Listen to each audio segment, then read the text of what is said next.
Et bonsoir à tous et bienvenue dans le Journal du Hardware, votre émission du lundi soir, votre hebdo high-tech matos avec mes deux compères. Faut-il encore les présenter? Les stars du monde hardware avec Krakou. Comment ça va, Krakou? Bon, bien, écoute, j'ai fait du parquet tout le week-end, je me suis fracturé les doigts. Du parquet? Du parquet, ouais. C'est donc, je suis tellement déçu.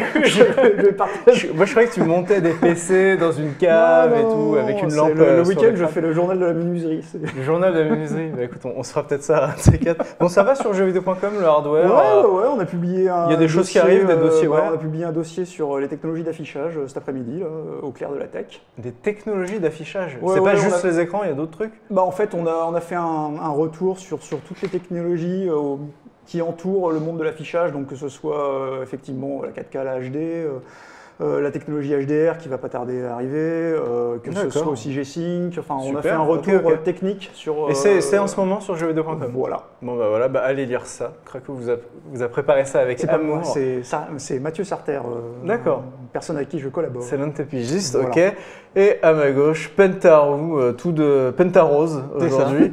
Avec mon Halo Championship t-shirt, tu vois. T-shirt Halo Championship? Eh bah ouais, c'était un grand week-end là. Tu es un vrai. Mais d'ailleurs, tu as le teint frais alors qu'hier c'était la finale du Super Bowl. Bah justement parce que j'ai pris ma journée. J'ai posé mon lundi pour pouvoir dormir. Regarder le Super Bowl. Je me suis couché à 4h30 du mat pour voir le Super Bowl jusqu'au bout. Et alors ton équipe de cœur a gagné? En fait, c'est pas mon équipe de cœur, c'est l'équipe que je voulais qu'ils gagnent à gagner. Donc c'est les Broncos qui ont gagné un match Bon, en régie aussi, on a bien voilà, c'est ça. Et le match était pourri, vraiment pourri. Ah ouais. Mais moi j'ai vu juste ce matin Lady Gaga et Beyoncé, c'est tout ce que j'ai retenu. Ouais, bah voilà, bon, si tu veux. Bref, le match était pourri, mais Peyton Manning a gagné, donc j'espère qu'il part à la retraite parce que s'il part pas, il se fout de notre gueule. D'accord. Okay. Bon bah voilà, c'était le petit warning de Pentarou qui met la pression. Bah voilà, dans cette émission, on va vous faire le tour de l'actu. On vous a préparé un dossier spécial stockage. On va parler des périphériques de stockage des années 70 une rétrospective, Une rétrospective, voilà. On appelle ça le débat, mais quand on aura un vrai jingle, on l'appellera dossier. Et pour terminer, des produits. Est-ce qu'on peut teaser un peu un produit pour ceux qui arriveront à la fin de l'émission? Pour ceux qui resteront jusqu'à la fin, on a encore un PC à 8000 boules. Bravo, absolument bravo Krakou, le journal du pauvre, c'est fini. Je vais retour gâcher le suspense en vous donnant le prix. Avec un laptop Acer Predator. Avec un laptop, le Acer Predator 17 pouces. D'accord. Encore une commercialisée depuis quelques semaines à peine. Encore un truc que tu reçois gratuitement qui va finir sur le bon coin juste après l'émission. Et Pentarou, je sais pas si vous voyez, non vous voyez pas, mais est-ce que tu peux montrer un petit peu ce qu'il y a? Voilà, les planches, les pieds sur une planche de longboard. C'est ça. Alors, on appelle ça du longboard et vous vous demandez bien pourquoi on va vous parler de ça, mais il y a un lien avec le hardware. Voilà, il y a une petite astuce dans cette planche. Donc voilà, on vous en parle en fin d'émission. Mais sans plus tarder, on va attaquer les news. Polo, jingle news.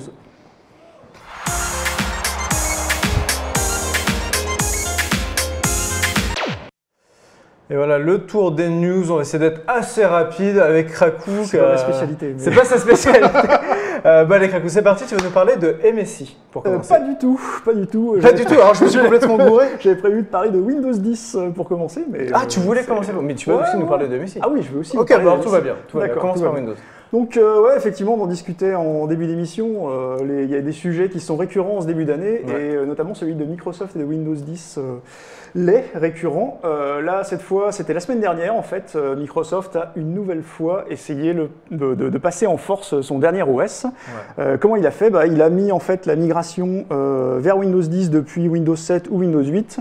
La mise à jour a été passée de optionnel à recommandé. Donc, qu'est-ce que ça veut dire? En gros, vous avez pour les mises à jour Windows 3 catégories, 3 classements. Vous avez optionnel, recommandé et importante. Si vous avez configuré vos mises à jour pour qu'elles se fassent automatiquement, Windows fera lui-même toutes les installations et je suis en train de comprendre ce que tu es en train de dire, c'est-à-dire que si tu fais juste Windows Update sans regarder, alors pas tout à fait. Tu as Windows 10. C'est-à-dire que automatiquement, tu as systématiquement toutes les mises à jour importantes. Ouais. Si tu coches la case qui va bien, le système peut également passer dans ce flux automatique toutes les mises à jour recommandées. Mais est-ce que c'est pas une bonne chose? Il est gratos, attends, ça n'a pas changé. Il est gratuit. Oui, non, il est toujours gratuit. Windows 10 1, il est bien. 2, on te le file. Bon, je reconnais que c'est un peu fourbe, mais en oui, soi, voilà, c'est une Windows manière 10, comme une cool. autre pour Microsoft de pousser encore plus son Ouais, OS ouais. pour essayer d'aller sur le maximum de machines. Après, effectivement, ceux qui voudront l'installer auraient tort de s'en priver. D'abord parce que, comme tu le dis, il est gratuit. Et puis il est pas mal. Moi, enfin, comme Pentaro, comme beaucoup, on l'utilise depuis maintenant quelques mois et franchement, c'est un très bon OS. Voilà. Maintenant, c'est vrai qu'il y en a forcément qui vont trouver que Sur le Microsoft principe, est un peu sur le relou principe, sur le ouais. principe. Et, Il met le pied dans la porte. voilà, c'est ça. rentre, et- quoi. c'est la- Ils veulent la vendre son calendrier. chaussure avec le petit bout en son- métal pour coincer la porte. Et, ouais. D'accord. Et par contre, bon, il faut savoir que effectivement, Microsoft ne va pas s'arrêter là et durant les mois qui vont venir jusqu'à la fin de la période de gratuité, il va continuer à pousser son OS parce que pour lui, c'est un enjeu capital, notamment parce que intrinsèquement, il espérerait modifier en fait son modèle économique pour ne plus reposer systématiquement sur la vente de l'OS, mais essayer de faire reposer ça sur des produits Services, annexes des comme services. OneDrive, Ouais, comme sa ok. boutique d'applications. Et, C'est pas illogique. et de fait, plus on a de machines installées, plus on a de clients potentiels pour ces services-là. Du D'accord. coup, effectivement, cette campagne de migration ne devrait pas s'arrêter là, quoi. Ok. Voilà. MSI ou la VR? Allez, Ou HoloLens? MSI alors, qui vient qu'est-ce qui se passe, de là mettre à jour en fait sa gamme GS. Alors pour ceux qui ne le sauraient pas, MSI a plusieurs gammes dans son catalogue. On parle de laptop, Principalement, voilà, on parle de PC portable. J'ai un petit problème, Trax. Ouais. Tu as mis une photo de Laser Predator pour MSI. Ah, je me suis Ah, le vilain. On s'est trompé d'asset. Eh ben, on ne le montrera pas, tant pis, c'est pas grave. Voilà, c'est dommage parce qu'il est très très beau. Moi, j'aime beaucoup ce modèle-là. Le voilà, il arrive. Ah, bah bravo, voilà. Parfait. Donc MSI a plusieurs gammes dans son catalogue. Il a notamment la gamme GT qui vise plutôt le segment performance, Ouais. Performance sans compromis. C'est GS, c'est là. c'est typiquement le GT72 que j'avais montré qui fait 4 mois de mon salaire et un demi-mois de salaire de Monsieur Pentaro. Hein. Et- Et un quart de, Même pas, et un quart de même pas. salaire de Trunks. Qu'est-ce qu'il faut pas C'est entendre vrai. Et vous avez la gamme GS qui, elle, se place sur un compromis entre puissance et design plus C'est le un rapport compromis plus qualité-prix. judicieux. Non, c'est vraiment un compromis entre la puissance et le design. D'accord. C'est-à-dire qu'on a Ah, des c'est des modèles. PC un peu plus fins. Voilà, on a des modèles ultra fins. moi, j'adore Moi, ceux-là. j'en ai eu un Ouais. en test, ça remonte à quelques mois, mais avec une super finition métallique. Enfin, vraiment, ils sont très très beaux. Et leur seul problème, enfin en tout cas c'était le cas sur la gamme précédente, c'est que dans la mesure où ils étaient ultra fins, ils avaient un peu de mal à ventiler des composants comme une GTX Mais c'est souvent le 970. cas. Hein. Moi, je comprends enfin. Du coup, ça faisait un petit peu ça fait pas mal de bruit, même disons-le clairement. Et ça chauffe. Et ça chauffe. La deuxième chose, c'était le problème de la batterie. C'est toujours pareil. Dans un système ultra fin, on a du mal à caser de grosses batteries et du coup, l'autonomie était vraiment De toute façon, famélique. quand tu veux un PC fin, tu sais que tu vas faire des sacrifices. Voilà, Sur un PC fin que tu es censé Et puissant. utiliser en mobile, Et puissant. c'est un peu dommage de ne pas avoir d'autonomie. Et par ailleurs, la gamme GS était équipée de DAL TN. Bon, on va dire qu'on commence à arriver dans une période où les DAL TN, surtout sur des Disparaissent. produits design un petit peu comme ça, c'est un peu triste. Ouais. Ok. Du coup, ce GS72, eh ben, il a le potentiel en fait de régler pas mal de ses problèmes. Déjà parce qu'il est livré avec une DAL IPS, que ce soit en Full HD ou en 4K. Également, il va intégrer les processeurs Skylake de dernière génération, donc on peut espérer de légers gains De processeurs pas en processeur, mais en autonomie à ce niveau-là. Ah oui, Surtout si, qu'il oui. intègre Ouais, le système Optimus. Également, toujours au niveau de l'autonomie, mais cette fois également au niveau du bruit, il va disposer d'un nouveau châssis.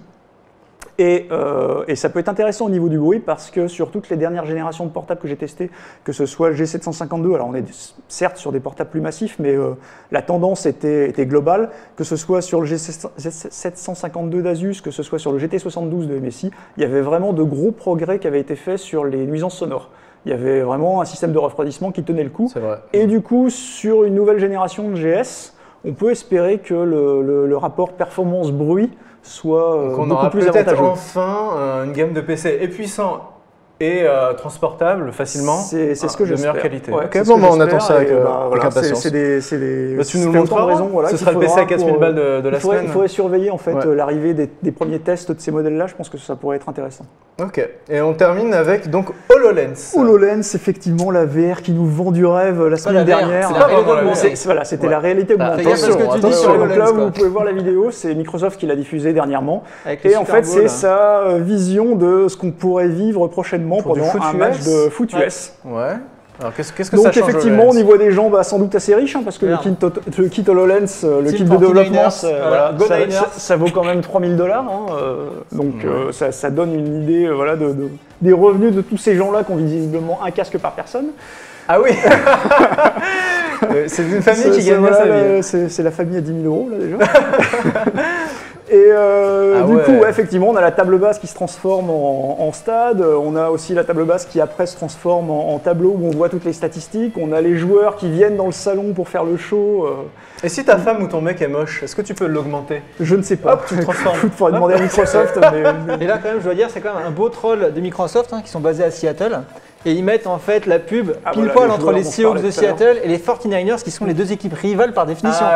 C'est comme si toi, propriétaire du PSG, tu mets une pub où tu défonces l'OM. Google est à San Francisco. En plus, tu vois. Donc du coup, effectivement, on va pas gâcher son plaisir. C'est assez beau, c'est futuriste, ça en met plein les yeux. Mais ça donne envie comme ça. Alors après, est-ce que ça donne envie? Moi, franchement, je suis pas sûr que ce soit un match ou même un film ou autre chose de souhaiter autant d'interactivité. Regarde comme ils ont l'air heureux, regarde. C'est normal, c'est les 49ers. On se croirait dans une pub Wii U. Oui, non mais je suis bien d'accord. Les gars, ils ont l'air tellement heureux. Mais je suis pas sûr de vouloir ce niveau d'interactivité quand je regarde la télé dans mon salon. Et comme par hasard, les Seahawks gagnent à 24-21. Toi, tu trouves que c'est trop d'infos, trop d'informations en même temps, trop d'interactivité. Moi, j'aime bien. Voilà, je suis vieux, je suis désolé. C'est pas une question de vieux, j'ai le même âge que toi. Mais le truc, c'est que quand en fait le foot US, pourquoi pour moi tous les sports US en général sont parfaits pour ce type d'expérience parce qu'il y a un maximum de statistiques. Ça, ils exploitent beaucoup. C'est-à-dire qu'au foot US, on est capable de dire qu'un mec qui avait une élongation, par exemple à la cheville droite, qui a gagné tant de yards au bout de tant d'essais, ils sont capables de te le sortir. Que ce soit au baseball. Donc c'est pour ça que tu as besoin d'avoir toutes les stats et d'avoir le match. Donc moi je dis 3 fois oui. Encore un périphérique pour les Par ailleurs, Américains. il faut quand même relativiser cette jolie démo puisque clairement c'est des choses qu'on verra pas avant plusieurs années. Quand je dis plusieurs années, c'est peut-être même une dizaine d'années avant d'avoir ce résultat-là dans un salon. Du coup, effectivement, ça vend du rêve, mais la concrétisation, tout ça, moi je continue à penser que c'est plus du côté des applications professionnelles.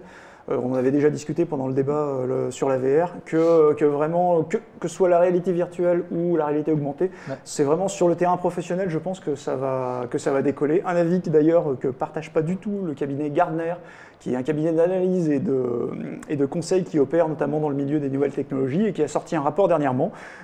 Alors eux pensent que la VR va commencer à décoller sérieusement dès 2017.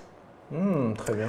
Et ils pensent également que ce sera principalement un des profils de joueurs qui vont porter la technologie. Écoute, alors ça casserait.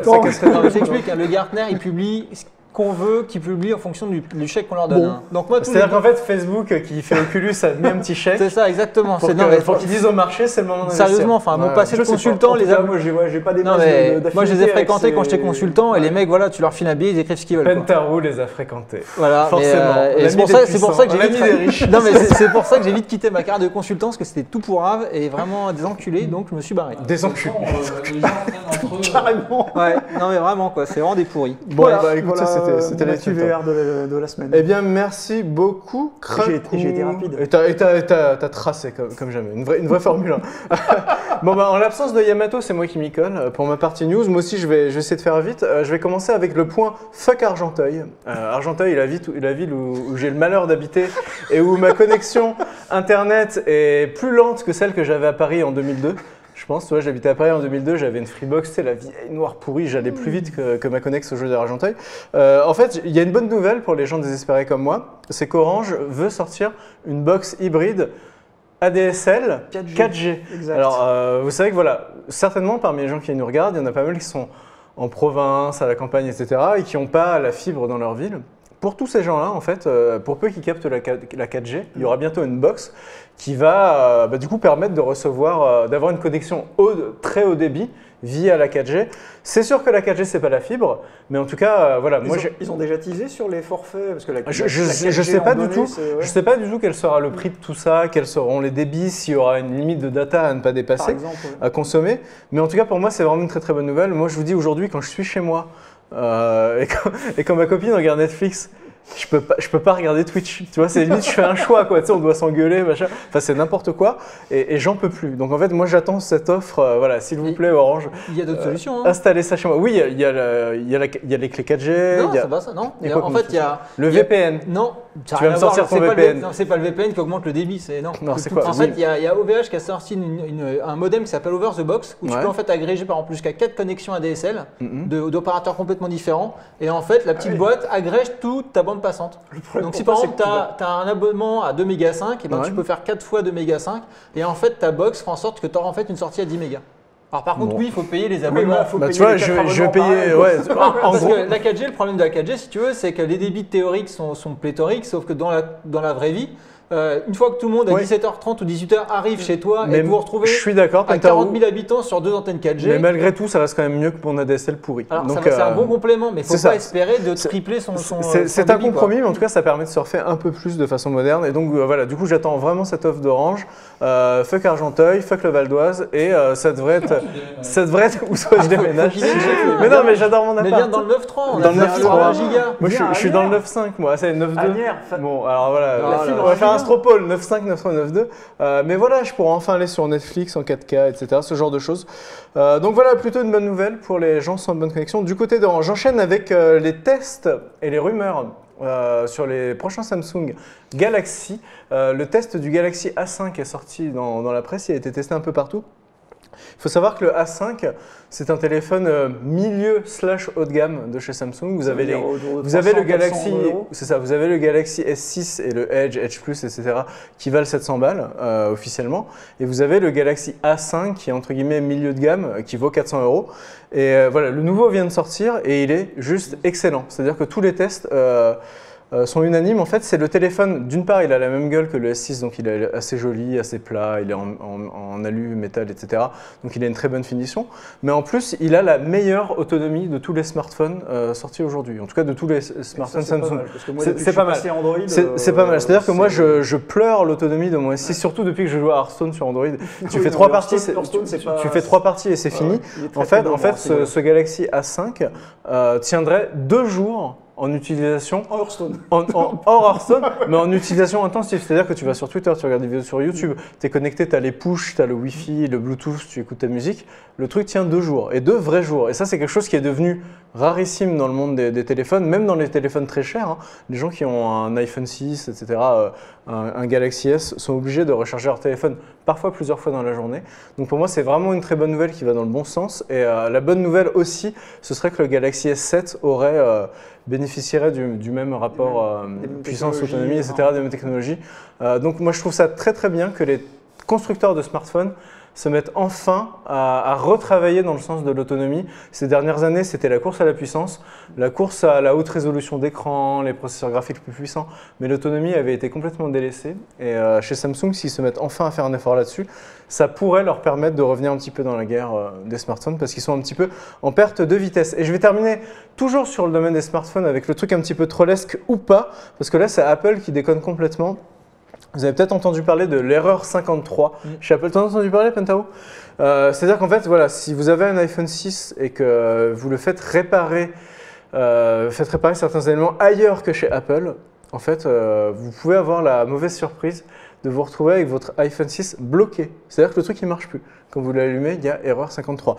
Ça, en fait, c'est Apple qui aurait choisi d'encourager, voire d'obliger grandement les gens à passer par leur circuit de SAV pour réparer leur téléphone.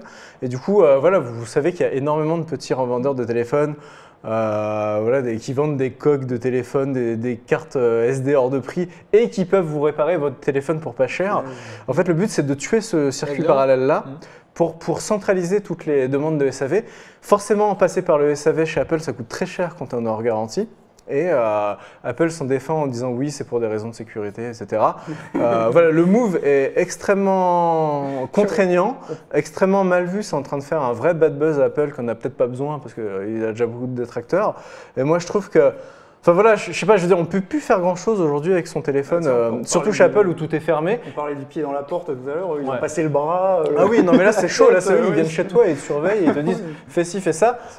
J'avais une expérience similaire, c'est-à-dire que j'avais sur mon iPad, en fait à un moment vous savez qu'un câble de recharge Apple ça coûte déjà 20-30 balles. Et en fait, c'est des câbles de merde qui sont hyper mal foutus, obsolescence programmée, etc. Et en fait, le mien avait un mauvais contact au niveau de la prise, ce qui arrive très souvent au bout d'un an ou deux parce qu'ils sont merdiques. Et en fait, j'ai voulu acheter un câble no name sur eBay. Et en fait, le câble marchait. Et un jour, j'ai fait une match d'iOS et iOS m'a dit non, ton câble il marche plus. C'est-à-dire que mon câble n'était pas cassé ni rien, mais Apple avait détecté que j'avais pas un câble officiel. Il m'a dit fuck. Donc voilà, tous ces trucs-là, c'est des trucs qui vont dans un sens que j'aime pas forcément. Je trouve que quand on paye son téléphone 750 balles, voire 1000 balles, voire 1000 balles quand tu veux 64 ou 128 gigas, ne même pas pouvoir utiliser les périphériques que tu veux ou le faire réparer où tu veux, c'est juste honteux. Et voilà, j'espère que le bad buzz va s'étendre et que Apple va entendre le mécontentement des clients et revenir sur sa décision. Voilà, j'ai essayé de faire vite, mais j'ai un peu traîné. Pentaro, à toi d'enchaîner avec un super calculateur. Et oui, en fait, on a enfin, la France se réveille et sort des supercalculateurs. Les supercalculateurs, c'est quoi? En fait, c'est des PC énormes qui prennent des salles entières, comme à l'époque des années 70, mais qui là, en fait, représentent des milliers. Qui là sont vraiment puissants. Là, qui sont là pour le coup, sont vraiment puissants. Et donc là, il y a le CEA, donc l'agence qui s'occupe de tout ce que l'énergie atomique, qui sont en train de s'acheter un petit supercalculateur d'1,4 teraflop. C'est l'image qu'on voit là, non, il n'est pas aussi beau que ça, hein. Mais d'1,4 teraflop, donc ça veut dire que ça fait 1,4 milliard d'opérations à la seconde. Attends, teraflop Tera. Ouais. Teraflop, donc c'est des gigas de gigas. Ouais. Voilà. D'accord. Ça te fait 1,4 teraflop ça ressemble par à peu seconde. près à ça. Ça ressemble à peu près à ça, voilà. exactement. Donc dedans, il y a 2304 Xeon E5 de 2,4 giga 4. Combien 2304 Xeon E5. Donc les Xeon, c'est les versions professionnelles des i7. 2300. Voilà, c'est pas fini, hein. Donc en tout, ça fait 32 256 cœurs. Ok. Voilà. Et en fait, en stockage, ils ont 2,5 pétaoctets. Donc des pétas, hein, c'est les téra de téra. D'accord. Et alors là, c'est le seul truc qui me rend jaloux dans cette news, c'est qu'ils ont. Le reste, tu l'as déjà. Le reste, je m'en fous. Par contre, ils ont 18 nœuds hybrides Pascal Nvidia. C'est-à-dire que eux, ils ont déjà. Non, ils ont déjà le Pascal. Eux, ils ont déjà le Pascal en fait. Ils ont déjà le nouveau GPU de Nvidia. Voilà. Et ils s'en servent donc aussi pour les calculs justement. Parce qu'en fait, les GPU sont très balèzes sur certains types de calculs mathématiques que les CPU sont moins performants. Donc du coup, quand ils font des nœuds hybrides avec des GPU, c'est-à-dire qu'en fait, toutes les fonctions mathématiques optimisées vont dans les GPU pendant que tout le reste va dans les CPU et ensuite ça se regroupe pour donner un résultat. Oh le stremon quoi. C'est perfect cell, et en fait ça, quand tu le compares, en fait ça, j'ai envie de te dire, c'est Sangohan par rapport à la version Broly chinoise. La version Broly chinoise. Ouais, le Tian2. Attends, c'est le nouvel en chinois là, c'est le. Ouais, bah justement, écoute bien, il a 3 120 000 cœurs. 3 120 000 cœurs.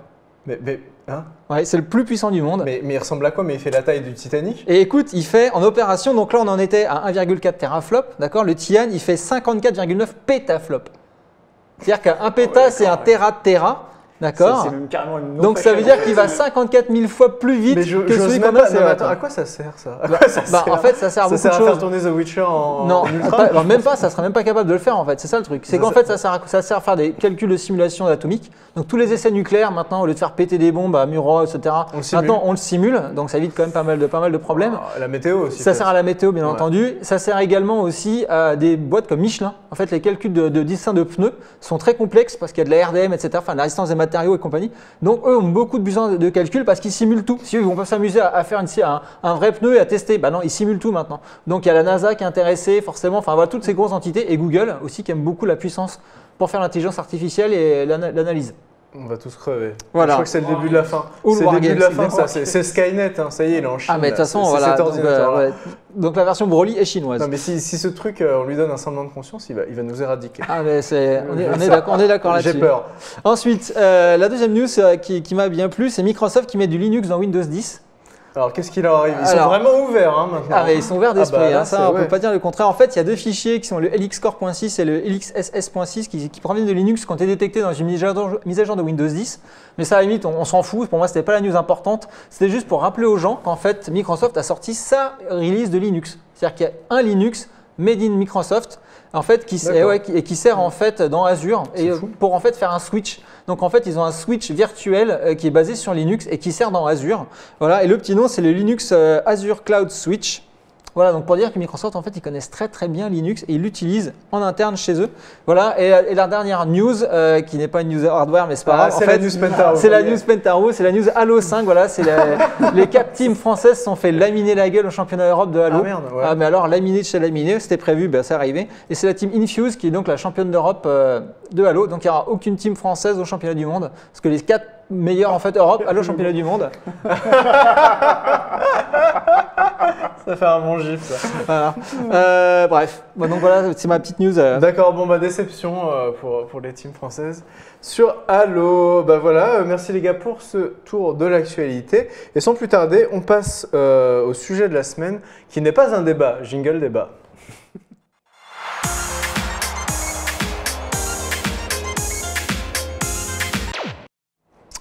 Alors voilà, le débat ou le dossier, le focus, on l'appelle comme vous voulez, de la semaine, c'est une nouvelle rubrique en fait qu'on voudrait instaurer dans le journal du hardware. Vous savez, on réfléchit beaucoup avec Raku, notre tarou sur l'avenir de l'émission. Et en fait, on s'était dit que c'était cool de revenir périodiquement voilà, sur l'histoire ou l'historique d'un périphérique, d'un matériel à travers les âges. Voilà, comme on est vieux, autant en profiter.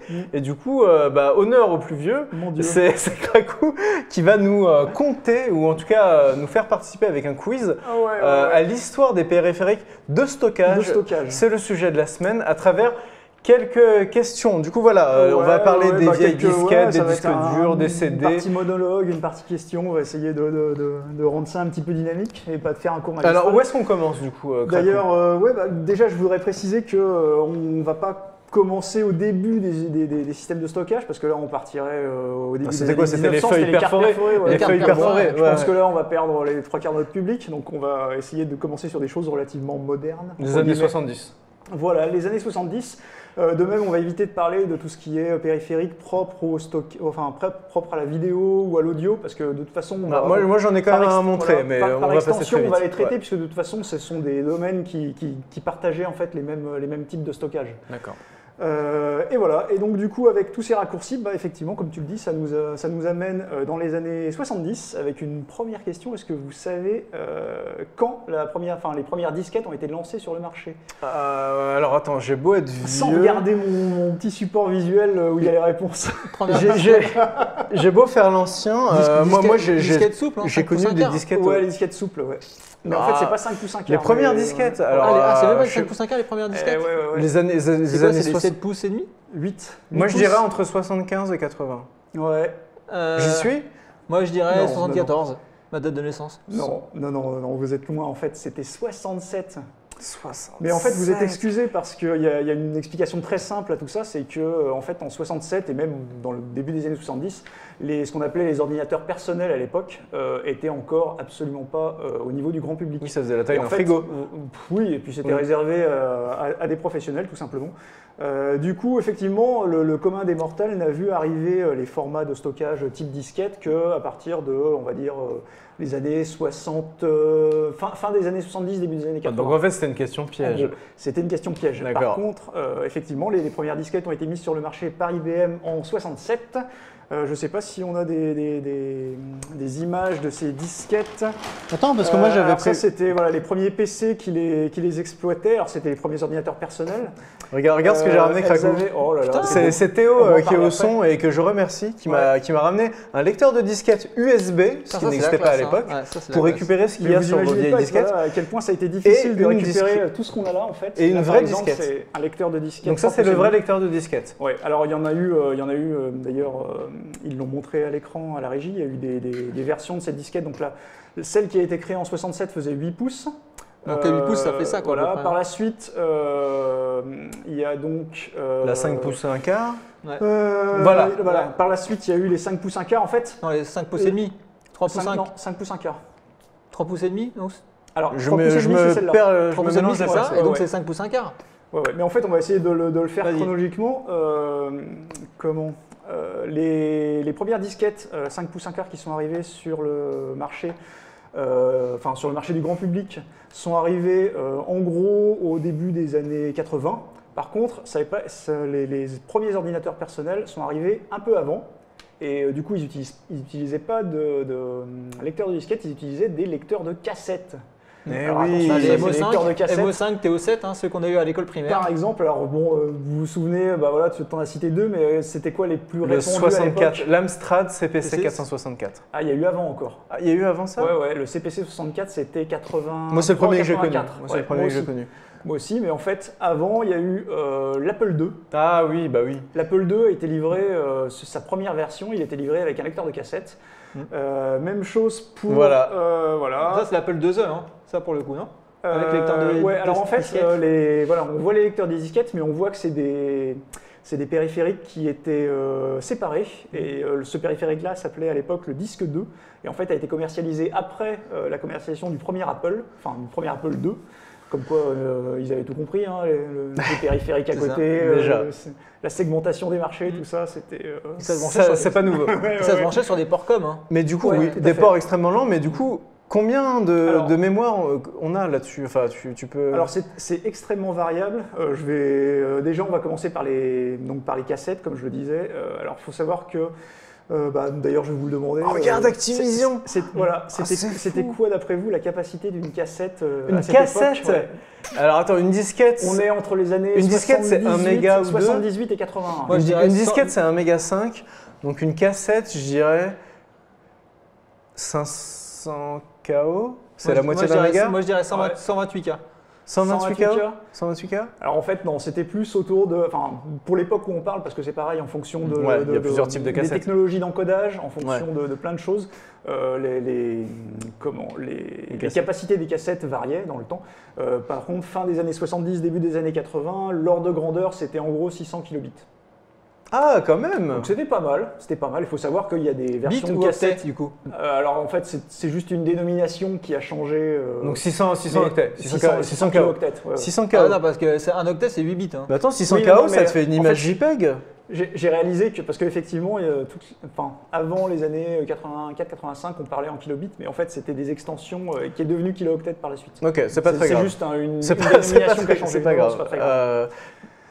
Donc, 8 fois pas très vous m'avez complètement perdu, les amis. Bah oui, c'est pour ça que je dis c'est pas ça le débat, quoi.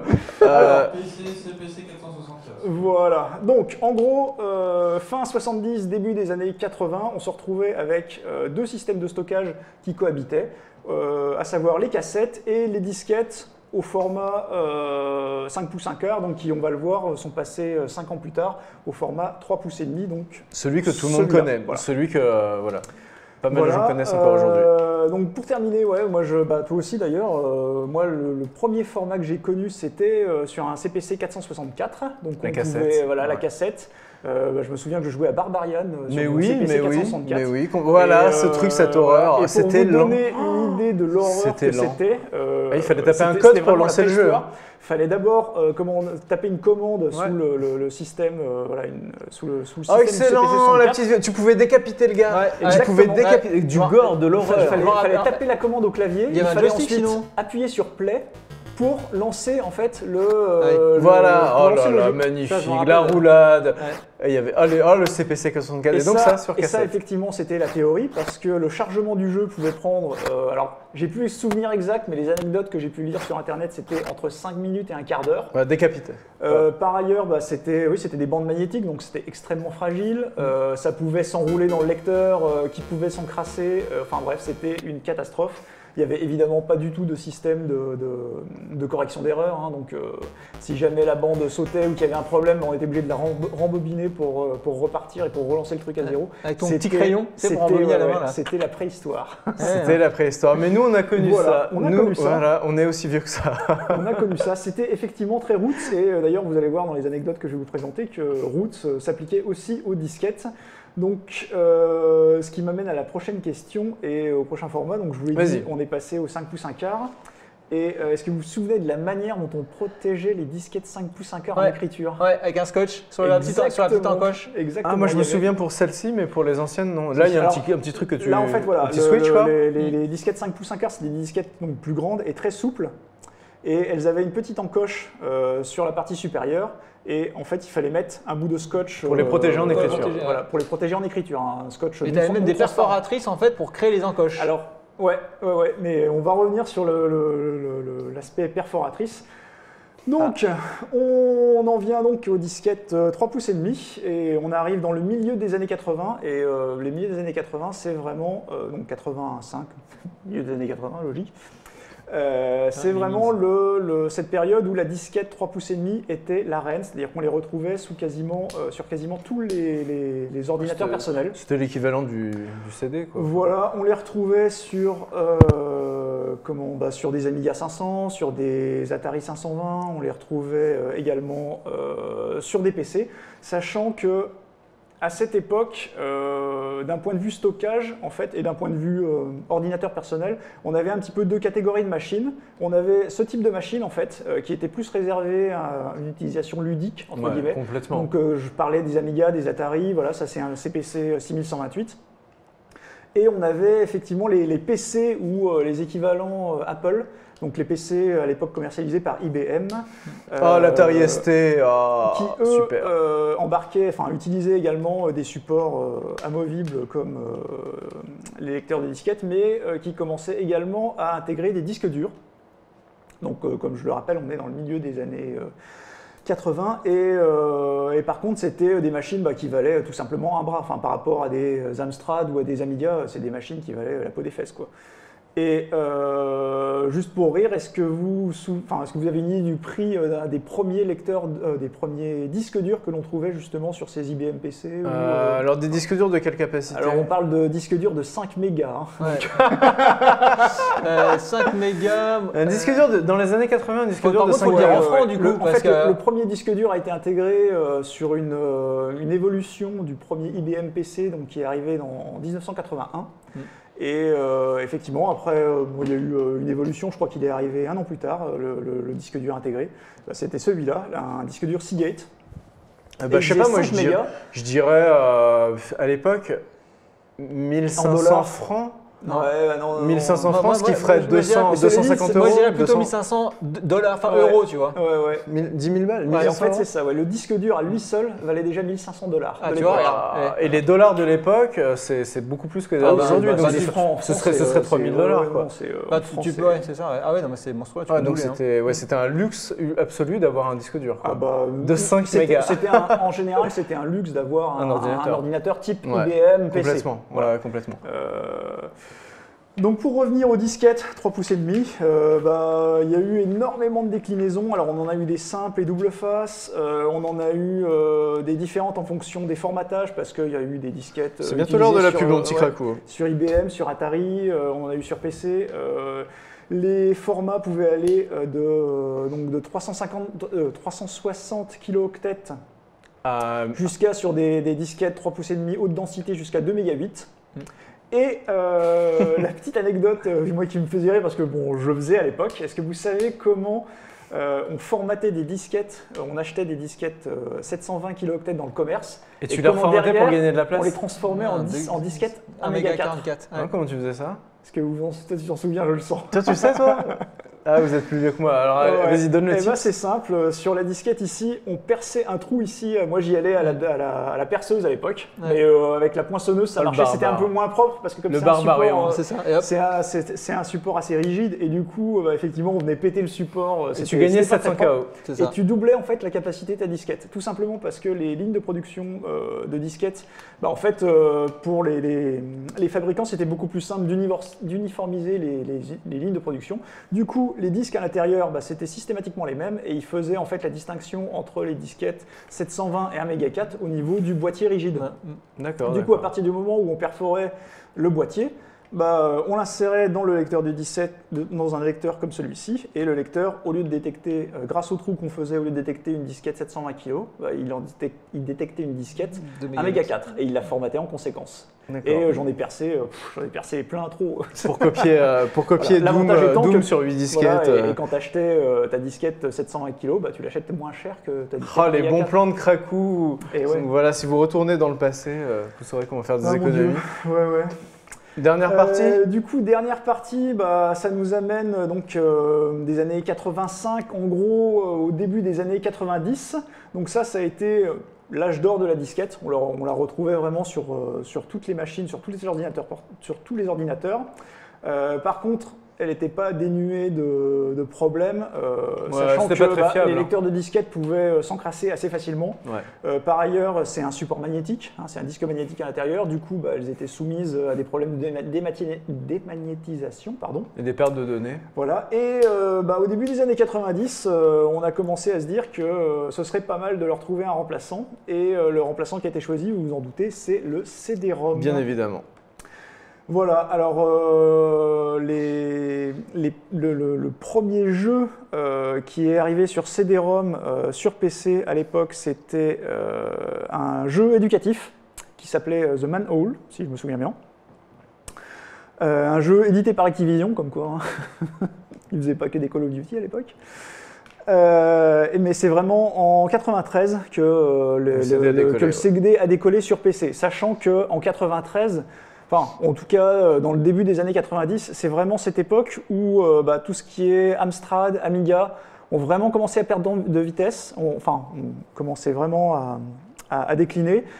Que d'un autre côté, les PC, dont je vous disais qu'ils étaient très chers, les PC 1512, les PC 1640 d'Amstrad, les PC IBM aussi, et qui étaient très chers il y a quelques années auparavant, sont devenus de plus en plus bon marché. Et du coup, effectivement, ils se sont vraiment, c'est ces machines-là qui ont commencé à se répandre. Et c'est sur ces machines-là, en fait, qu'on faisait tourner les CD, sachant que les remplaçants, pour les remplaçants des Amiga et Atari qui utilisaient des disquettes, on est passé en fait sur des formats soit vraiment consoles, donc les consoles Nintendo par exemple qui étaient sur cartouche, et en 93, il y a eu la sortie de la première PlayStation qui elle, effectivement, a commencé à intégrer des CD-ROM. Du coup, les premiers jeux en 93, alors ça rappellera peut-être des souvenirs à certains, qui sont sortis sur CD, c'était des Wing Commander 3, moi je l'avais acheté, je m'en souviens, sur mon PC, j'avais un 386 à l'époque. Et je l'avais acheté, ça tenait sur 3 ou 4 CD, c'était un jeu d'ailleurs à l'époque qui était énorme en termes de vidéos, beaucoup de vidéos, beaucoup de graphismes, il prenait énormément de place, et du coup c'est vraiment typiquement un jeu qui a pris, qui a su tirer parti du format CD-ROM. Il y a eu aussi Myst, il y a eu The Seven Quest, il y a eu Star Wars Rebel Assault, et je vais vous passer le nombre de jeux qui sont sortis par la suite sur ce format. Et moi j'en arrive à la fin de ma partie, c'est-à-dire le début de l'avènement des CD-ROM, et je ne sais pas à qui je cisse, et je vais passer la parole à Trunks du coup. C'est moi qui devrais enchaîner là-dessus, mais ça passe vite, c'est déjà... si, j'avais une dernière question, vas-y, question subsidiaire. Du coup, les disquettes ont peu à peu disparu. Est-ce que vous savez quand est-ce que la production de disquettes a vraiment été arrêtée ? Moi, ça m'a surpris. Moi, ça m'a surpris. Toi, il y a 10 ans ? Je sais pas, 2010 ? En fait, 2011. Finalement, il y a à peine 4 ans, quoi, pour des formats qui sont totalement obsolètes pour le coup. Ouais, mais tu vois, on trouve encore des VHS dans certains supermarchés, tu vois. Ouais, c'est ce genre de truc, ça subsiste. Oui, mais les VHS, il y a un côté vintage de regarder peut-être des films en VHS, alors que les disquettes, c'est juste relou, quoi. Tu fais vraiment plus rien à l'heure d'Internet. Bon, écoute, merci Krakou pour ce petit retour dans le passé. On continue le voyage dans le temps, n'est-ce pas, avec le début des années 90, juste après la pub. À tout de suite.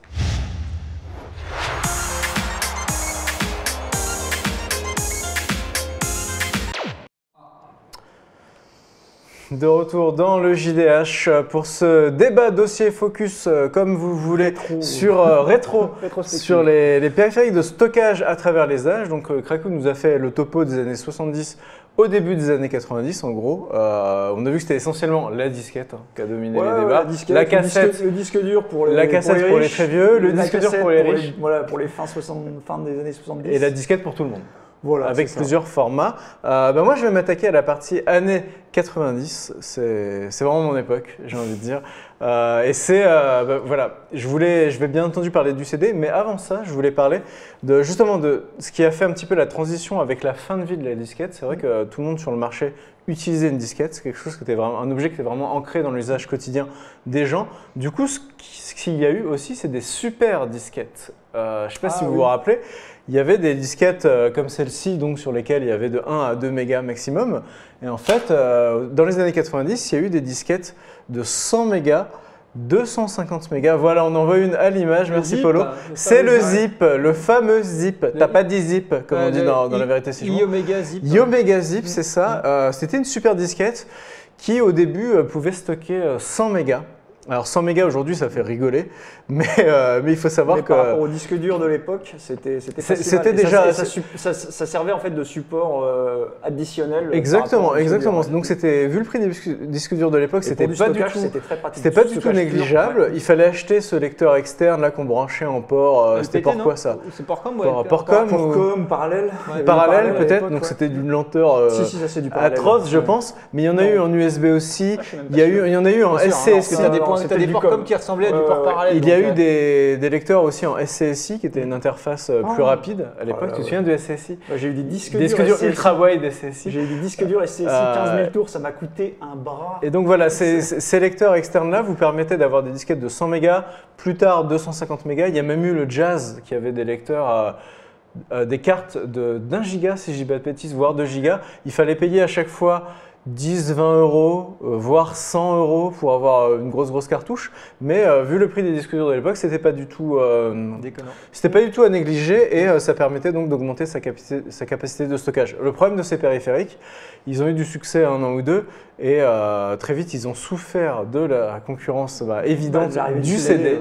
Le CD qui lui a vraiment été la grosse star, c'est-à-dire que je pense que même aujourd'hui, on trouve évidemment pour la musique des CD, mais c'est quelque chose qui est encore utilisé, même si ça commence à décliner. Moi, je voudrais qu'on montre déjà, pour moi, la star, le truc qui a changé ma vie. Polo, si tu peux le montrer, c'est le graveur de CD. Voilà, le graveur de CD, ça, il est là. J'ai choisi la marque Plextor et pas par hasard. Et pas par hasard, parce que les vrais savent. Plextor, c'était l'une des marques, d'une première marque, très bonne marque d'ailleurs, de graveur CD dans les années 90. Ah, t'en as un? Et ouais. Oh non, t'en as un. C'est pas un Plextor. Ah, c'est pas un Plextor, mais tu as un graveur. Craque-moi un graveur de CD sous la main. Je regarde le modèle. C'est quoi ça? C'est quelle marque? 98. Août 98, oh c'est déjà un rapide ça. J'arrive pas à trouver qui l'a…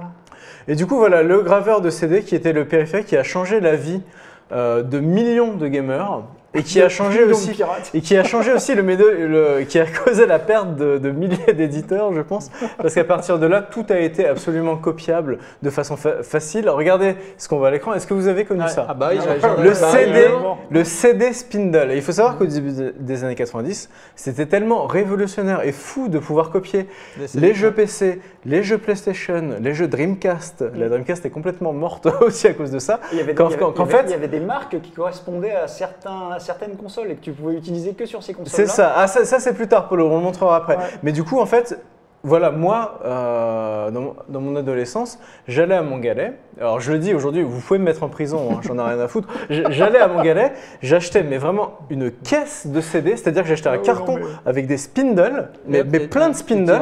On le mettait dans la voiture, on revenait à la maison.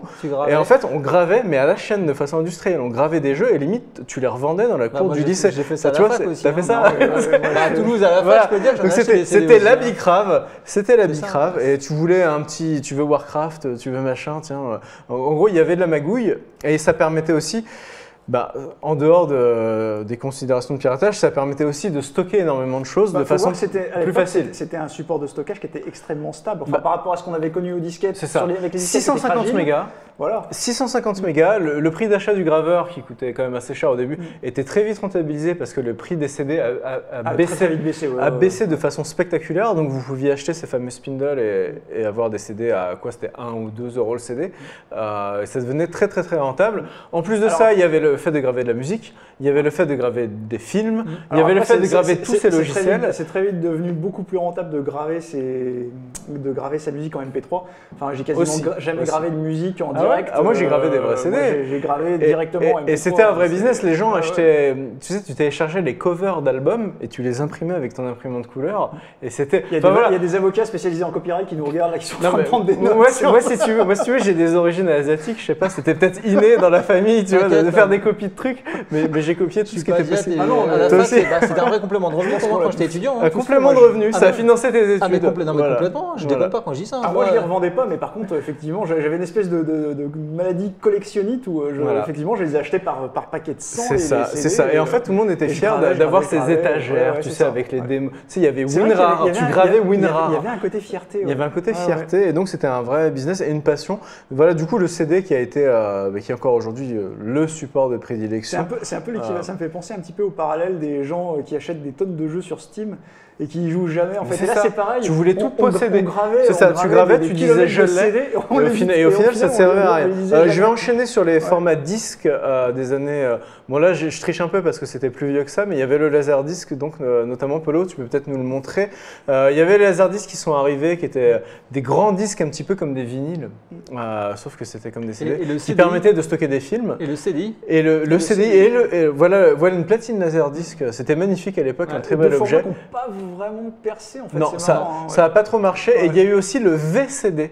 Alors ça, c'était voilà, le VCD qui était notamment lisible sur certaines Saturn, la Saturn qui avait un lecteur de cartes MPEG où tu foutais dedans une carte spéciale pour que tu insérais un truc dans la Saturn. Vous savez, cette obsession que j'ai pour l'insertion. Du coup, ça marchait sur Saturn. Et tu pouvais lire des films comme ça sur la Saturn avec le VCD. C'était au format MPEG 1. La qualité aujourd'hui est absolument risible, mais à l'époque c'était très très impressionnant et on était fous de pouvoir lire des films sur une console. Voilà, ça c'était pour la partie disque. Je vais enchaîner très rapidement parce que là je bouffe du temps à Pentarou et on est déjà en retard. Je vais enchaîner sur la partie. Qu'est-ce que j'avais ensuite Polo, est-ce que tu peux me le rappeler? La partie exotisme, c'est ça, avec des lecteurs. Bah voilà, là je vais remercier en fait Benoît. 3 qui m'a ramené un mini-disque. Ça, c'est la classe. Oh là là. Un lecteur Walkman mini-disque. Alors ça, c'est un format propriétaire de Sony dans les années 90 qui a très bien marché au Japon. Je crois même qu'on a un visuel, Paul, pour le mini-disque, comme ça on le verra de plus près. De mémoire, ça avait bien marché aussi. Ça a moins bien marché, mais surtout au Japon, voilà, avec ces disques-là qui ressemblent vachement en fait aux UMD, vous savez, qu'il y a eu sur PS Vita. Dans le monde du spectacle, c'est encore très utilisé. C'est ça, dans le monde professionnel, ça a été très utilisé. Ça permettait d'avoir de la musique de très bonne qualité, voilà, qualité numérique, ce qui était fou parce qu'on sortait de l'époque des baladeurs Walkman avec cassette. Et je vais enchaîner sur Last But Not Least. Regardez ce que j'ai là, c'est une rareté, enfin c'est un bel objet. C'est un lecteur DAT, voilà. Je vais remercier Sarah de Webedia. La taille du port derrière, c'est... T'as vu ça? C'était quoi ce port? Je sais pas comment ça s'appelle. Mais voilà, un vrai lecteur DAT, c'était les premières cassettes numériques. Donc je remercie Sarah qui nous l'a prêté. Voilà, on voit d'autres lecteurs là à l'image. Et ça en fait, ça permettait de stocker du numérique. C'est bizarre parce que les cassettes ressemblent à de vraies cassettes. C'est de la bande. Oui, et par contre, c'est du numérique. Par contre, c'est du numérique. Donc ça, c'est vraiment des vieilleries d'époque, mais ça, voilà, le mini-disque et le DAT, deux formats auxquels pour les cassettes en fait, c'était le cas en fait sur, voilà sur les vieilles cassettes voilà, dont je parlais tout à l'heure, les données numériques étaient transformées en modulation sonore en fait. C'est fou quoi.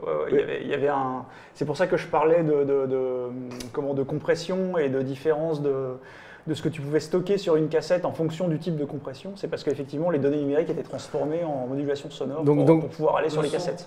Le son, on revient tous au son. Tout revient au son, n'est-ce pas Paul? Le son qui fait avancer la technologie, n'est-ce pas? Et je voulais finir sur les clés USB et les formats, je veux dire, de cartes SD qui sont la norme aujourd'hui.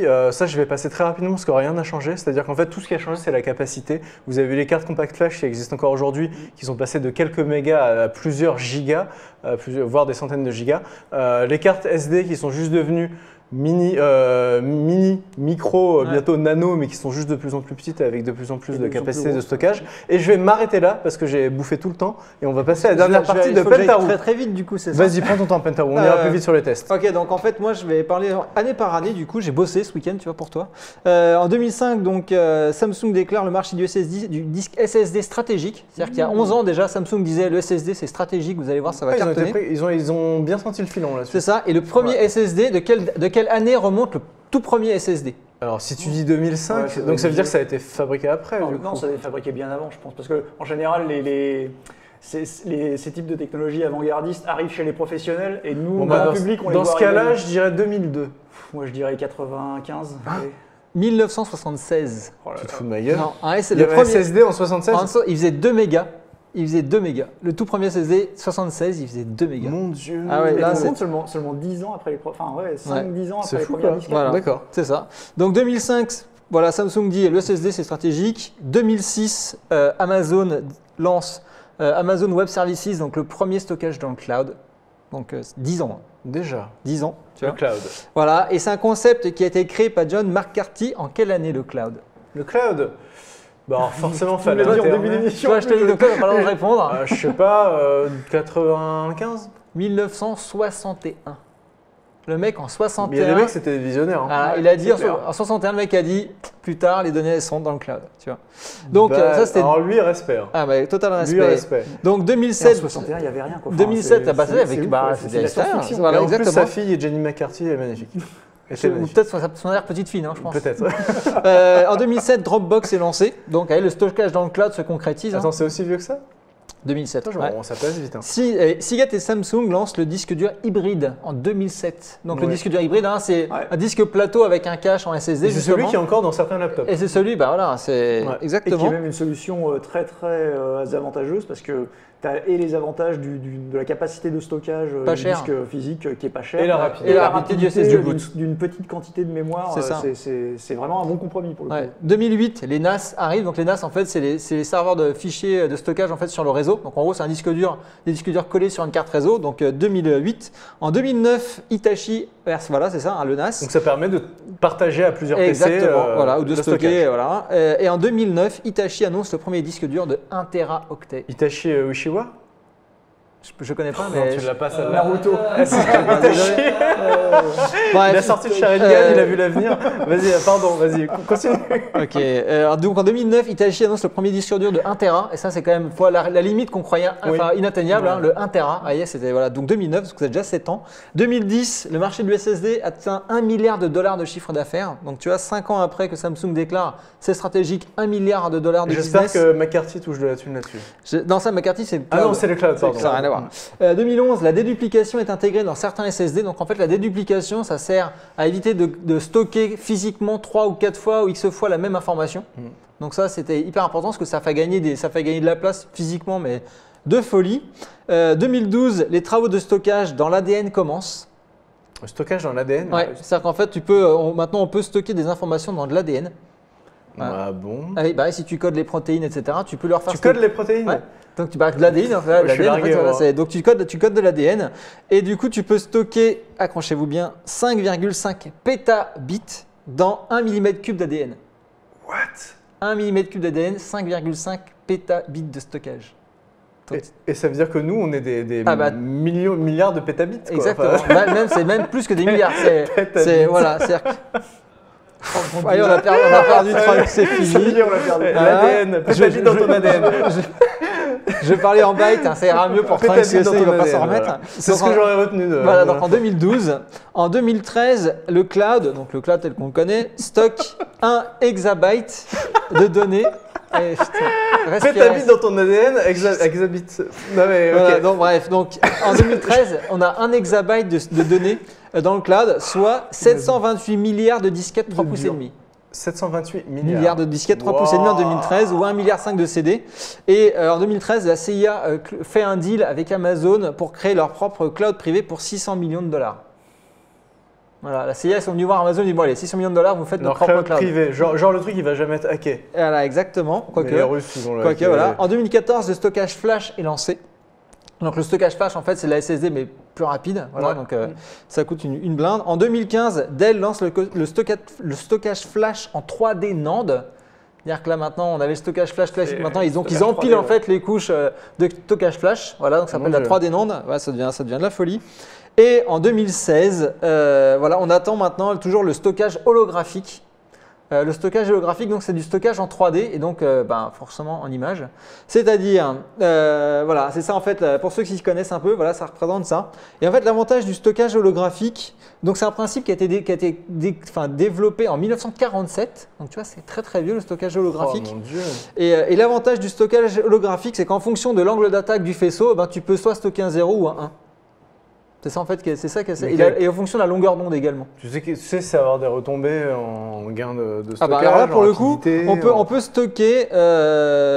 Alors, j'ai le truc exact. On peut en théorie enregistrer un bit dans un cube dont les côtés ont la taille de la longueur d'onde des rayons incidents. Voilà, okay. Ça me paraît, c'est normal. Et donc ça fait 4 Tout est clair. Mais c'est clair. C'est clair. Oui, c'est clair. Et ça fait 4 gigabits dans 1 mm3.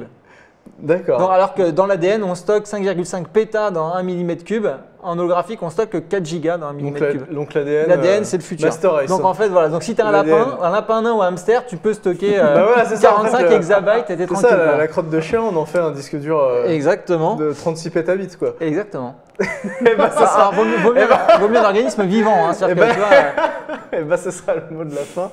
Merci en tout cas, Metaverse, c'est passionnant ces nouvelles technologies et n'hésite pas à nous en reparler dans les news. Si tu as du neuf là-dessus. Si un jour je branche mon doigt sur la prise USB, c'est que j'ai le stockage ADN. Sur ce débat sur le stockage, c'est que moi j'ai apporté ma touche personnelle. C'est globalement, pour revenir à des besoins plus terre à terre des gens, il y a de moins en moins besoin d'avoir de gros disques durs, de solutions de stockage, parce que tout va dans le cloud, parce que vous avez la fibre et que finalement vous pouvez tout effacer et tout retélécharger très rapidement. Ouais. Je pense que c'est un petit peu ce vers quoi on se dirige, vous êtes tous d'accord? Ah bah c'est pas ce sur quoi on se dirige. C'est déjà ton quotidien, parce que toi tu viens du futur et tu es Marty McFly. Je suis en full démat depuis des années parce que tu n'as plus besoin de te faire chier à stocker n'importe où. Après, moi je sais pas si ceux qui nous regardent auront le même regard nostalgique que moi par rapport à ça, mais c'est vrai que quand j'ai préparé l'émission, c'est toutes les contraintes liées aux disquettes, aux cassettes, aux choses comme ça. Je les ai lues et en fait je les ai redécouvertes parce que je me suis souvenu de tout ça. Mais c'est pas du tout l'image que j'en ai en fait. C'est paradoxalement, moi à l'époque jouer sur cassette à Barbarian, c'était génial et j'avais pas du tout gardé le souvenir des 15 minutes d'attente qu'il fallait pour charger un jeu. Et de même que maintenant c'est pour télécharger ta mage. J'ai eu plein de galères avec des disquettes, avec des choses comme ça. C'est pas des mauvais souvenirs. Où j'ai craqué des disquettes, où j'ai perdu des jeux, des données, des choses comme ça. Mais globalement, j'en ai pas des souvenirs aussi négatifs que ça. C'était vraiment c'était le support de jeu en fait. C'est plus le jeu que tu gardes en mémoire que le support en lui-même. Eh bien, merci les anciens et merci à la réa d'avoir été au taquet. Merci aussi à ceux qui nous ont prêté du matos. Voilà, donc on va vous rendre tout ça, on l'a pas abîmé. Et voilà, on est un petit peu à la bourre, on va faire très vite sur la partie test. Mon petit Polo, jingle test.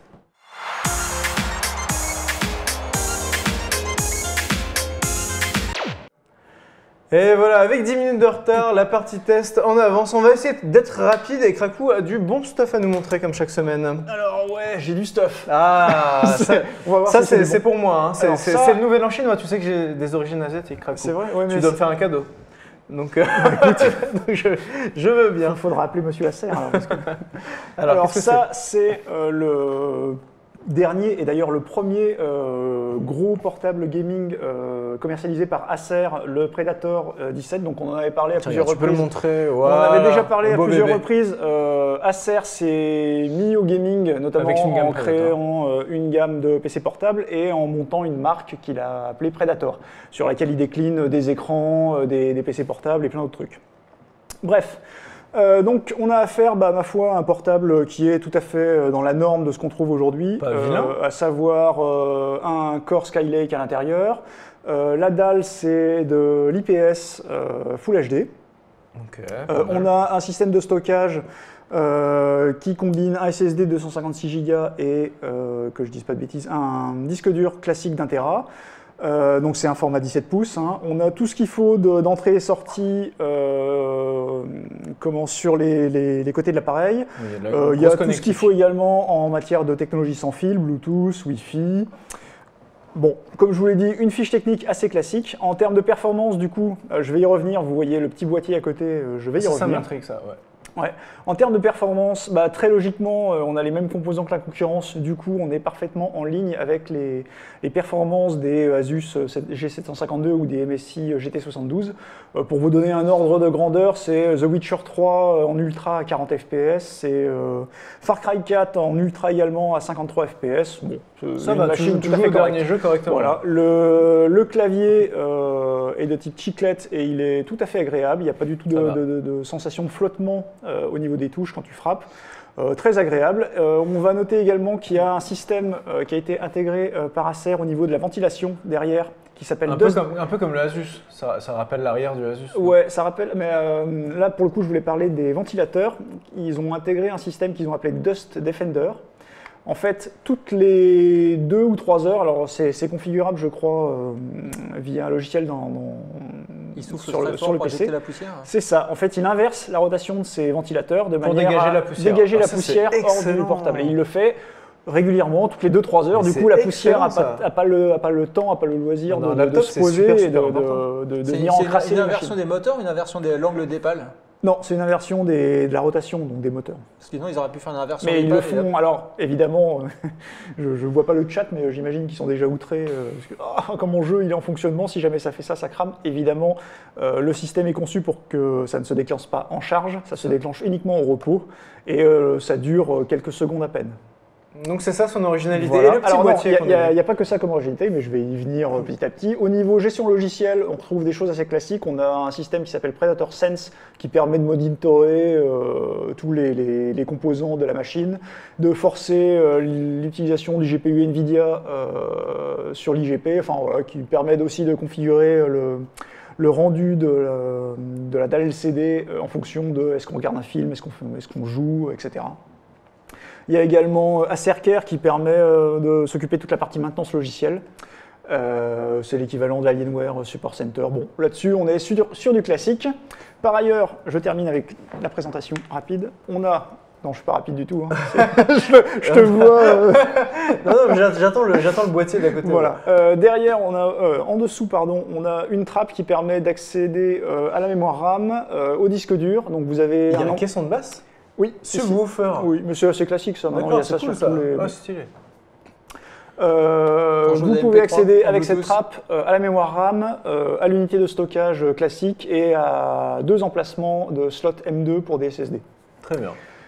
Alors, maintenant, en pratique, qu'est-ce que ça donne ? Je vous l'ai dit, les performances, c'est classique. Le clavier, il est très efficace. Maintenant, au niveau de la gestion du refroidissement et du bruit, en fait, France, c'est pas trop ça, en fait. Alors, pourtant, il y avait beaucoup d'espoir vis-à-vis de ça, justement parce que Acer a prévu une petite subtilité. Vous avez ce module qui est livré. Voilà, exactement. D'ailleurs, je vais te laisser l'insérer. Ah, c'est vrai. Oh putain. En fait, vous pouvez. À force d'insérer, tu vas finir en réinsertion. Vous pouvez enlever le disque optique et rajouter un système de ventilation supplémentaire. C'est dans l'autre sens. Dans l'autre sens. Ah, je me trompe toujours. Des fois, on peut se tromper. Hein. Ouais. Je peux aller là où il ne faut pas. Hop Tac, là, voilà. Merci. Ah, ça fait du bien ça. Et le principe, c'est d'amener un petit peu plus de capacité de refroidissement sur les différents composants de la machine. Le problème, c'est que, à mon sens, c'était censé apporter plus de refroidissement, mais justement, pour pouvoir baisser le niveau de bruit de la machine, c'est-à-dire que plus de refroidissement, on diminue la vitesse de rotation des ventilateurs et on fait moins de bruit. Le fait est qu'en pratique, en fait, rajouter ce système-là, ça fait plus de bruit, sachant que en normal, c'est-à-dire avec un disque optique placé ici, on est plutôt dans une moyenne en termes de gestion des nuisances sonores. Donc on est clairement au-dessus, on est moins bon que sur du GT72 ou des GC752, qui eux étaient très très bons. Là, on est moins bon, clairement. Okay. Et si on rajoute ça, on est encore moins bon. On monte de quasiment 2 dB en termes de bruit généré par la ventilation. Donc, alors après, effectivement, en termes de température des composants, il n'y a aucun problème. Le refroidissement se fait très bien. Maintenant, c'est vrai que c'est un peu dommage par rapport à la concurrence d'avoir un système qui ventile un peu fort, quoi. Surtout que, comme je l'ai dit dernièrement, les systèmes de refroidissement sur les nouvelles générations de portables se sont vraiment bien améliorés. Le deuxième point qui m'a un peu gêné aussi, c'est la finition soft touch. Alors la finition soft touch, c'est cool, sauf que là, ils en ont mis partout. Et l'inconvénient de ce type de finition, c'est que vraiment ça marque, on a des traces de doigts partout. Ça garde les traces de doigts et bon, voilà, tu vois, j'en ai déjà. Du coup, il est déjà assez taché. J'en ai déjà là, ouais. Il y a ça, il y a l'intensité du rétroéclairage du clavier. Alors il est présent, mais il est assez faible finalement. Bon, ça, on dira que c'est du détail cosmétique, c'est pas très grave. Par contre, le gros souci dont je discutais avec Pentaro tout à l'heure, c'est que la dalle n'est pas G-Sync, c'est une dalle classique. Et c'est typiquement un produit qui va venir se placer en face. Tout dépend du prix. Voilà, mais oui, mais en termes de tarifs, c'est typiquement un produit qui va venir se placer en face des GT72 et GC152, qui eux maintenant de série intègrent G-Sync. Et bon, on en a parlé à plusieurs reprises pendant différentes émissions. G-Sync, c'est vraiment une valeur ajoutée. En fait, en 2016, acheter un laptop haut de gamme sans G-Sync, c'est un peu dommage. Ouais. C'est pas de l'arnaque. Dans l'absolu, ça reste.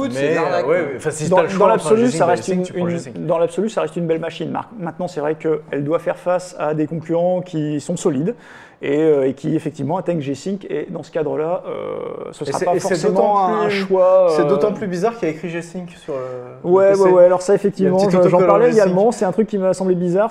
Ici, voilà, vous avez en fait des petits logos, vous avez qui rappellent en fait les fonctionnalités du portable. Et effectivement, G-Sync est noté. Ça, c'est un peu maladroit, quoi. Ouais, c'est maladroit. C'est maladroit parce que l'écran n'est pas du tout G-Sync. Alors j'imagine qu'ils veulent par là signifier que si on branche un écran externe G-Sync dessus, il fonctionnera normalement parce qu'il y a une carte Nvidia. Oui, mais ça, c'est le cas de tous les laptops. Voilà, c'est un petit peu limite. Mais comme je le disais, de toute façon, donc en termes de prix, il se situe, alors ça dépend de la configuration graphique et du type de dalle. En termes de prix, c'est entre 1700 et 2800 €. Mais comme je l'ai dit, en face, on a Asus et MSI qui proposent le même type de prestation, voire avec une gestion du bruit, une gestion du refroidissement meilleure, et surtout avec des dalles G-Sync intégrées. Et dans ce cadre-là, ma foi, ce ne sera pas un mauvais choix dans l'absolu, mais ce ne sera clairement pas le meilleur choix qu'on pourra faire en matière de portable. Maintenant, il est plutôt design. Il faut savoir que c'est le premier jet en matière de portable vraiment gaming de Acer. Oui, pour un premier jet, honnêtement, ils ne sont pas du tout plantés. Hein. C'est pas une mauvaise machine. C'est juste les concurrents qui sont très bien. C'est juste Acer a des concurrents en face qui sont vraiment très très bons. Surtout sur les dernières générations. Deuxième produit que je voulais présenter, encore des trucs à insérer. Alors, c'est une souris, la Roccat Kiro. Donc, qui est une petite souris qui en taille est assez similaire à celle qu'on avait présentée pendant le Journal du Pauvre, la SteelSeries Rival 100. C'est une souris relativement classique dans sa forme. Elle a une forme ambidextre. Donc vous pouvez la prendre aussi bien de la main droite que de la main gauche. Vous avez des boutons à droite et à gauche. Alors là, sur le modèle que je vous montre, ça ne se voit pas, mais vous allez voir pourquoi. Vous avez un bouton sur la partie supérieure qui permet de changer le niveau de DPI, une molette. Le produit relativement classique, sa vraie particularité, en fait, ça va être que vous pouvez démonter les façades latérales. Un petit peu sur le même principe que la Roccat Nice qui est sortie il y a quelques temps et dont une des façades était démontable. Et donc on pouvait également démonter et reconfigurer chacun des boutons sur le côté. Je ne sais pas si tu t'en souviens. Oui, si. Et là c'est le même principe. On peut retirer les façades et les changer. Du coup, si vous êtes droitier, vous mettez les boutons au niveau du pouce qui va bien. Et si vous êtes gaucher, vous retirez les façades et vous inversez. Ok. Ma foi. Le problème de tout ça, ma foi, c'est c'est une souris qui reste assez classique. Alors, elle est vendue autour de 45-50 €. Moi, j'ai trouvé assez gênant d'avoir une surface très très lisse sur les côtés et pas une surface grip. La deuxième chose aussi, c'est qu'elle est assez petite en format. Et bon, je trouve que ceux qui ont des grandes mains et qui prennent leur souris en paume vont avoir du mal à la saisir vraiment de manière agréable. Et par ailleurs, autant je trouvais une vraie utilité fonctionnelle sur les façades qui se détachaient sur la précédente Roccat, la NIT. Ouais. Autant ici, on ne peut pas modifier les boutons. On peut juste insérer à la place des façades qui disposent de boutons, on peut juste insérer des façades nues. Et du coup, il n'y a aucun apport en termes de fonctionnalité en fait. Ouais. C'est vraiment. Alors après, le seul apport, c'est esthétique, à savoir, ça doit être possible de pouvoir imprimer ces pièces-là en 3D et de pouvoir les faire personnaliser. Maintenant, est-ce que ça va vraiment déclencher un achat sur ce type de souris? Je ne sais pas. Sachant qu'à côté de ça, Roccat a également sorti, on en avait parlé, c'est Yamato qui l'avait présenté, ils ont sorti une nouvelle version de leur Roccat Kova qui coûte à peine 10 € plus cher et par contre qui nous avait laissé une bien meilleure impression. Là, la molette, la qualité de la molette, je te laisse juger, est assez moyenne. Voilà, ça est pareil, les boutons font un peu cheap. C'est pas un mauvais produit dans l'absolu, mais c'est vrai que la Roccat Kova nous avait laissé une meilleure impression. Et par ailleurs, je trouve vraiment que les façades, ça manque de valeur ajoutée, en fait. Voilà, globalement. Ok, donc tu conseillerais plutôt celle de la semaine dernière. La Rival, elle est un cran en dessous en termes de prix, mais par contre, c'est vrai qu'ils ont la Rocade Kova qui, pour le coup, offrira plus de fonctionnalités et, je pense, sera plus satisfaisante à l'usage. Ok, merci Krakou pour le... Sauf si vous souhaitez vraiment une souris personnalisable et que vous avez une imprimante 3D à la maison, alors là, pourquoi pas. Voilà. Merci Krakou, et il reste 2 minutes pour Pentaro qui va nous parler de... Je suis la génération sacrifiée à chaque fois, je le sais. Hein, qui va nous parler donc de son skate. Alors, un skate dans le journal du hardware, ouais. Pourquoi? En fait, j'ai vu que Globe avait annoncé un skateboard avec des enceintes Bluetooth. Et je me suis dit, on va les appeler. Donc j'ai appelé Globe, je leur ai dit, ouais, je voudrais bien tester votre longboard Bluetooth, et ils m'en ont prêté un. Et donc voilà, c'est ça. Et donc, alors la partie skate, moi perso, je suis pas ultra fan du shape, mais ça c'est une question très personnelle. Hein. Voilà, ouais. Pour moi le tail est pas assez large, etc. Mais là pour le coup, il y en a qui adorent comme ça. Toi, t'es un connaisseur aussi. Non mais c'est pas une connaisseur, c'est comme le son quoi. T'es habitué à une forme de shape, là le shape me plaît pas, mais il y en a d'autres qui adorent le shape, donc je critiquerai pas le shape. Au niveau des roues, donc c'est en tout cas un roulement ABEX 7, donc très bon roulement, des roues de 65 mm, 78A de dureté, ça c'est important à dire. Hein, J'y connais rien mais je te fais confiance. Voilà, en fait si c'est plus dur, tu vas plutôt faire des dérapages, si c'est plus tendre, tu vas avoir une meilleure accroche, donc ça aussi une question de goût. Il y en a qui peuvent changer les roues, les roulements, etc. C'est de l'érable résine 9 pour le bois utilisé. Donc assez souple, etc. Et maintenant, donc là, quand tu le retournes, ça fait assez quali. Hein, ah ouais, non, mais de toute façon, on voit que c'est bien foutu, la finition est bien faite, c'est un beau longboard, il n'y a pas de problème. Regarde, on voit en dessous là le. Voilà, exactement, la partie Bluetooth. Du coup, la partie Bluetooth, donc les haut-parleurs, ils font 93 dB de puissance à 1 mètre. Donc c'est quand même assez balèze. Je me rappelle la vidéo quand même, ça dégage pas mal de son. 93 dB à 1 mètre. Et voilà la vidéo que j'ai filmée dans le mauvais sens comme un âne. Mais ça c'est pas grave. Donc je suis désolé de vous donner un torticolis. Hein. C'est résistant à la poussière. Ah non, c'est bon, je regarde. C'est résistant à la poussière, c'est waterproof. Donc s'il pleut ou quoi, il n'y a pas Regardez, Monsieur Karaté l'a testé. Voilà, c'est là où il tombe ou pas? Parce qu'il s'est fait une vertèbre. Regardez-moi ça, ce skill. Oh là là, quel diva. Et donc autonomie en lecture 6 heures à 70% du volume. Donc tu peux 6 heures de musique à 70% du volume. Il n'y a pas trop ça là-dessus, ça fonctionne plutôt bien. Et le temps de recharge, c'est 3 heures. Donc voilà, pour l'anecdote, on était dans le parking de Webedia, en train de faire les cons. Et Mizou streamait un périscope sur le Twitch de Ken Bogard, et moi je les enregistre en même temps. Donc c'est l'Inception, c'est les poupées russes. C'était une vidéo dans une vidéo dans une vidéo en direct. Et là on vous le rediffuse aujourd'hui. Et regardez, Ken Bogard a essayé l'objet, regardez-moi ce style. Ce style de surfeur californien. Donc en tout cas, je pense que si Karaté et Ken Bogard arrivent à monter dessus, c'est que c'est quand même accessible. Le shape est très permissif. Il est très grand, il est très stable. J'ai trouvé l'utilisation assez simple, c'est-à-dire que ça va très vite de pairer son téléphone avec la planche. C'est un bouton. C'est ça. On allume son Bluetooth, tout de suite la planche est repérée, on appuie et on balance sa musique. Exactement. Et on cruise avec sans aucun problème. Tiens, la chute de Karaté. Tu peux nous le remettre, ça Paul? Donc du coup en fait, alors moi personnellement, je l'achèterais pas.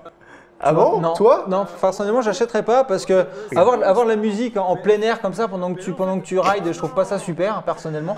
Mais attends, vous avez jamais pris le métro avec 3 mecs qui sont au fond du métro et qui ont sur leur téléphone portable et qui mettent la zik à fond et qui font chier toute la rame? Il n'y a rien de plus relou. Mais c'est pour ces gars-là. J'habite dans le 93, donc si tu veux, oui, je connais. Ou dans le bus. Hashtag RERB, c'est pour ces gars-là. Tu prends ta planche, tu vas dans la rue. Ouais, mais c'est pas trop. Tu mets Annie Cordy et tu fais chier tout le monde. C'est pas trop skater si tu veux. Tu vois, je pense c'est plus blaireau, mais pas trop skater. Ah, c'est pour les kékés skaters. Exactement, voilà. Donc personnellement, plus ça alourdit la planche, etc. Donc pour ceux qui veulent. Regarde, on ralentit. Regarde, voilà, bam, la chute. Book. Karaté. Exactement. Oh là là, donc pour résumer, c'est une super bonne idée. Je trouve ça super cool. Si vous voulez cruiser avec un peu de musique, c'est super sympa. Ouais. Après, quand t'es à la plage, tu vois, t'es à côté de la plage, Ouais, mais. Non. Non.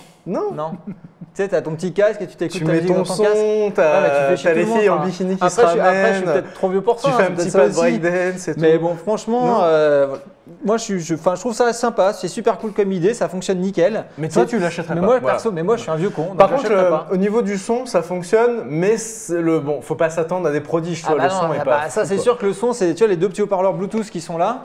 Voilà, ils sont là, les deux petits haut-parleurs. Donc forcément, c'est pas monstrueux, c'est vraiment pour le délire quoi. Si tu veux délirer avec des potes, mettre du son. Mais il y a aussi le côté, je le mets sur l'épaule et je marche et j'ai ma musique ça fait sound system. Ça fait sound system comme ça, comme à l'ancienne. C'est ça. Si vous le baladez, et s'il y a un mec qui te fait, qu'est-ce que tu fais avec ta musique, tu lui mets un coup, comme dans quoi, Dead to Rise. Et donc pour ceux qui ne connaissent pas, Globe c'est quand même une grande marque de skate et de sport de glisse. Donc les mecs savent quand même ce qu'ils font en termes de planches, etc. Donc c'est vraiment pas des débutants en termes de board.